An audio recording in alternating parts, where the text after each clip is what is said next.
जय हिंद बच्चों। आज की इस वीडियो में हम बात करेंगे परागण पॉलिनेशन क्या होता है, कितने प्रकार का होता है। तो बच्चों, किसी पुष्प के परागकोश से निकले हुए पराग कणों का उसी पुष्प के वर्तिकाग्र पर अथवा उसी जाति के किसी दूसरे पुष्प के वर्तिकाग्र पर पहुंचने की घटना को हम परागण कहते हैं। मतलब कि फ्लावर के परागकोश से पराग कणों का निकल करके उसी पुष्प के वर्तिकाग्र पर पहुंच जाएं या फिर उसी जाति के किसी दूसरे पादप के पुष्प के वर्तिकाग्र पर पहुँचें, तो इसे हम परागण कहते हैं। परागण जो होता है बच्चों, इसकी एक और परिभाषा हम बता दे रहे हैं कि परागकोश से पराग कणों का या फिर पराग कणों का परागकोश से निकल करके पुष्प के वर्तिकाग्र पर पहुंचने की घटना परागण कहलाती है।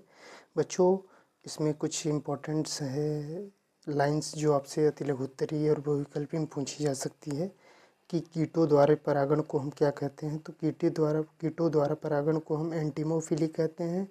पक्षी द्वारा परागण को ऑर्निथोफिली कहते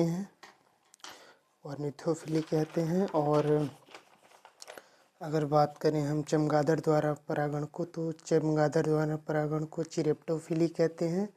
और घोंघे द्वारा परागण को मैक्लोफिली कहते हैं। और चींटी द्वारा परागण को मर्मियोफिली कहते हैं। तो बच्चों, जो परागण होता है यह दो प्रकार का होता है, स्वपरागण और परपरागण, self pollination and cross pollination. अगर हम स्वपरागण की बात करें तो इसमें क्या होता है कि पुष्प के परागकण उसी पुष्प के वर्तिकाग्र पर पहुंचते हैं अथवा उसी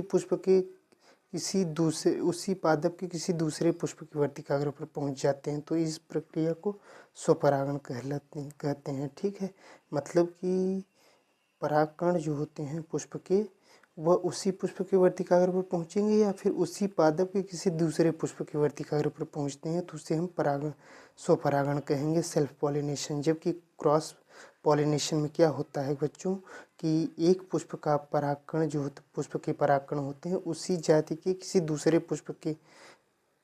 पादप के वर्तिकाग्र पर पहुंचते हैं। ठीक है, मतलब कि पर परागण में एक पुष्प के परागकण उसी जाति के दूसरे पादप के वर्तिकाग्र पर पहुंचते हैं। मतलब कि परागकण जो होते हैं उसी जाति के दूसरे पादप के पुष्प के वर्तिकाग्र पर पहुंचेंगे। मतलब प्लांट डिफरेंट होगा दोनों में। इस पर परागण में प्लांट चेंज हो जाता है। तो मिलते हैं अगले वीडियो में।